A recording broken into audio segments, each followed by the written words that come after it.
that. So please welcome from the right-hand side, the Strikemaster pair.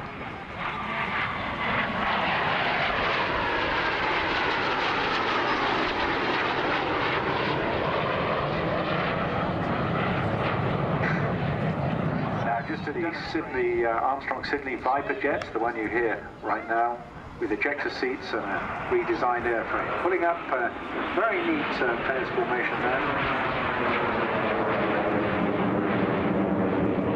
In total, over 200 of the T3s were delivered right up until 1962. But it was really the pressurized Mark V version that led us into what you're now seeing, which was the armed export version of the Mark V, which turned into the Strikemaster.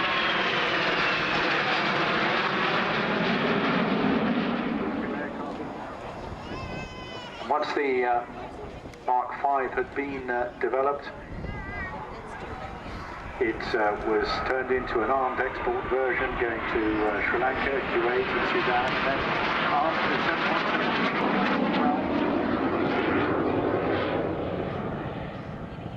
actually the result of that through a requirement by Oman for an additional replacement aircraft.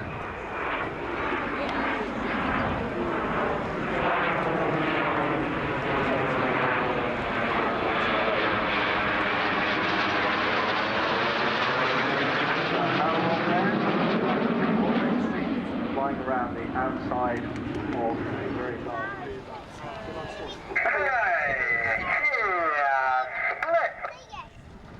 And there you go, as promised. On target, the striking split. All those commands coming from Mark, you may detect a slight Canadian lilt there. Also working part-time for an international airline. Ollie, meanwhile, continuing his duties as a Royal Air Force instructor just a bit further down the coast at Royal Air Force Valley. Going head-to-head now, coming left and right. Another good photo opportunity about now. Now entering what's the water carousel. They'll go to a few strafing runs when we may just get a bit of special effects out there on the beach as well.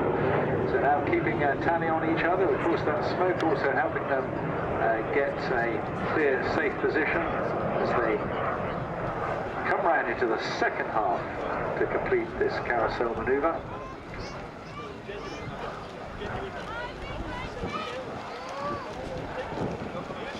Ollie also a tornado mate, as they say in the business. He spent time on that as well before going back to instruction duty.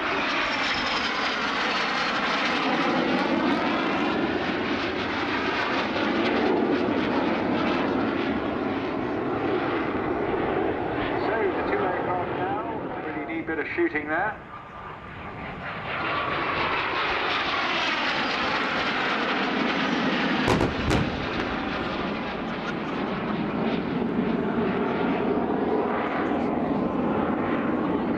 So, we're talking about neutralising enemy forces. That's a pretty good start. Neutralising enemy, and we're following with a couple of 500-pound bombs.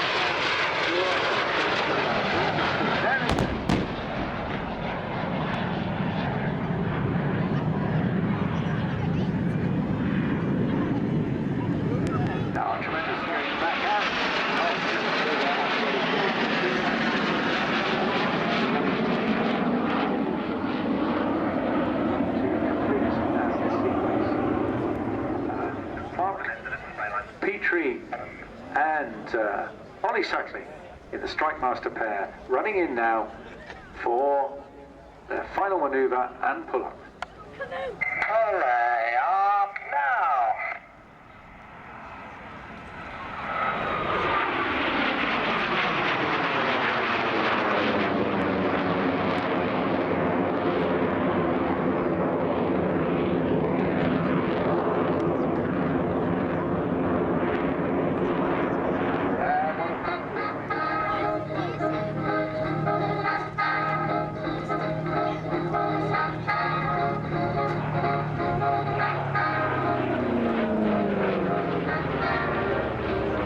absolutely thumping great aircraft this. Its primary armament was 8.50 caliber machine guns, and in the fighter bomber ground attack role it could carry 5-inch rockets or a bomb load of 2,500 pounds.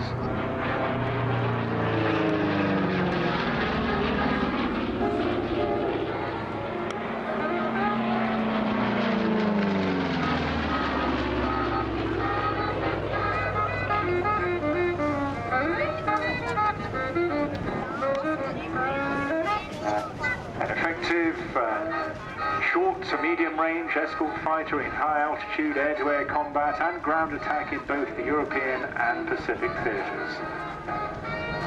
It was one of the main United States Army Air Forces fighters of World War II, and also served with other Allied air forces, including those of France, the United Kingdom, the Soviet Union, Mexican and Brazilian squadrons, fighting alongside the USAF, who also flew the P-47. First flew in May 1941, and it retired, would you believe, as late as 1966 from the Peruvian.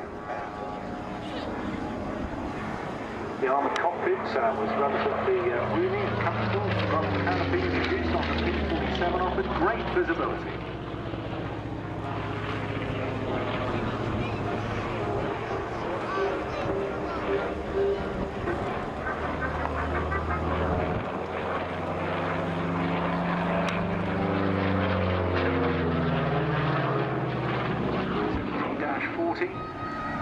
Its fine details of service not known, although it was known it did serve with the Air Training Command during the last few months of the war, and was eventually went into storage at Tinker Air Force Base in Oklahoma with the Air Material Command.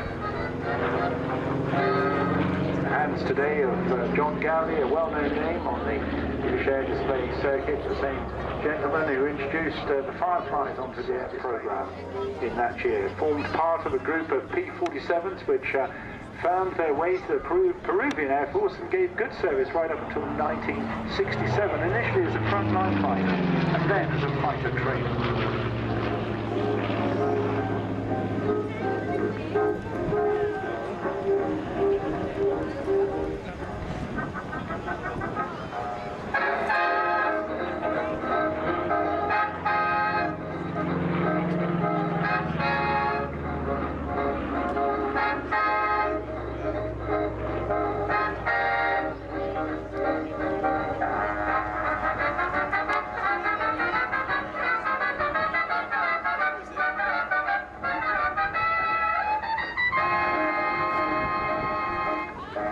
Tremendous machine, and a real pleasure to see it in the sky. Nothing better than to see a solo big piston engine fighter on a day like this. Fantastic.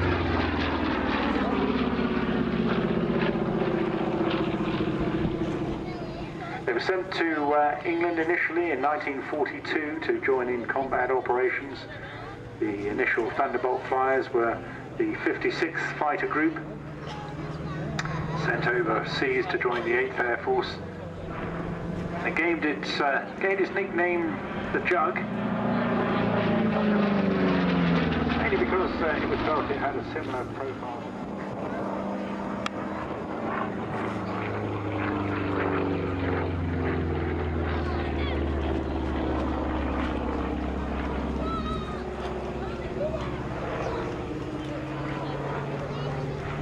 First combat missions took place in March 1943 with the 4th Fighter Group on a fighter sweep over France. One famous Luftwaffe ace, Heinz Barr, said the P-47 could absorb an astounding amount of lead being shot at. Had to be handled very carefully indeed. You know what to do, boys and girls, ladies and gents, mums and dads. This is John Gowdy in the P-47 Thunderbolt, the almighty Jug. Nelly, please give him a huge wave on.